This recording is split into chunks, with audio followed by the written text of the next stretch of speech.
네, 안녕하십니까. 신지식인 정인태입니다. 저는 국립 한국복지대학교 특임교수를 역임했습니다.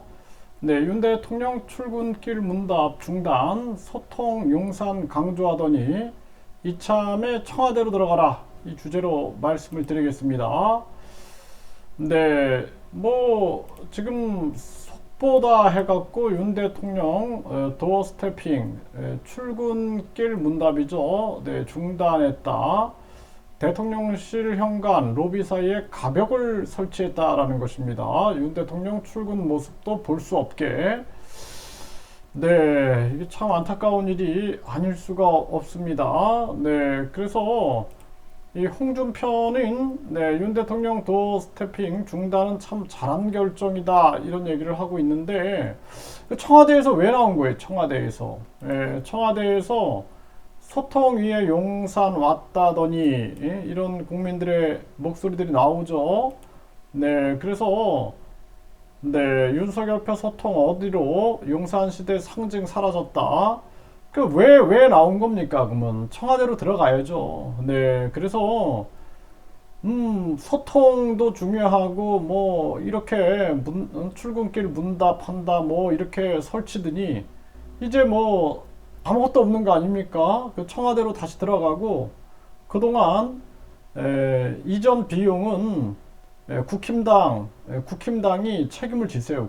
국힘당하고 윤석열 정부가 책임을 져가지고 국힘당 같은 경우에 정당 보조금, 선거 보조금, 선거 보전금 이거로 다 국민들한테 되갚아야 되지 않느냐 저는 그렇게 생각을 합니다. 이게 정말 안타까운 일이 아닐 수가 없어요. 이 대통령에 대해서 지지율은 계속 떨어지는 겁니다. 이게 부정평가는 65.3이에요. 그러니까 국민들의 65%가 부정하고 있다 그러면은 사실 이게 참 안타까운 일이 아닐 수가 없어요. 네, 그래서 PK에서는 대구 경북이죠. 윤 부정평가가 65.3%, 호남이요 두 번째로 높았다라는 것입니다. 네, 그래서 이 부정평가가 63% 이상이에요. 63%. 그러면은 50% 이상이면은 이거 대통령으로서 이끌고 나가기 쉽지 않다. 저는 그렇게 생각을 하고요.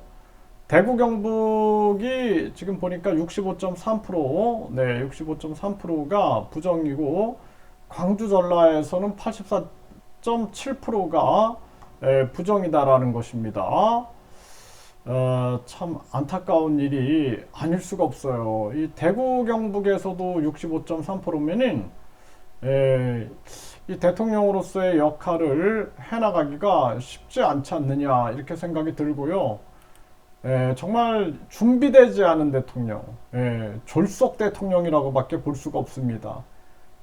청와대에서 국민들 의견도 묻지 않고 청와대에서 나와가지고 국민 세금을 자기 돈 쓰듯이 그냥 국민들한테 허락도 안 받고 마구 써대더니 이제는 또 이 도어 스태핑도 중단하는 거죠.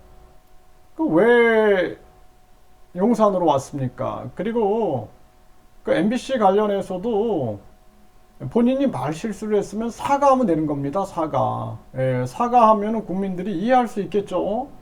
사과 안 하고 계속 문제를 키우고 그것을 가지고 무슨 국가 중대적인 사안인 것처럼 참 안타까운 일이 아닐 수가 없습니다. 네, 그래서 윤 대통령 같은 경우에는 이참에 청와대로 들어가야 한다. 저는 그렇게 생각을 합니다.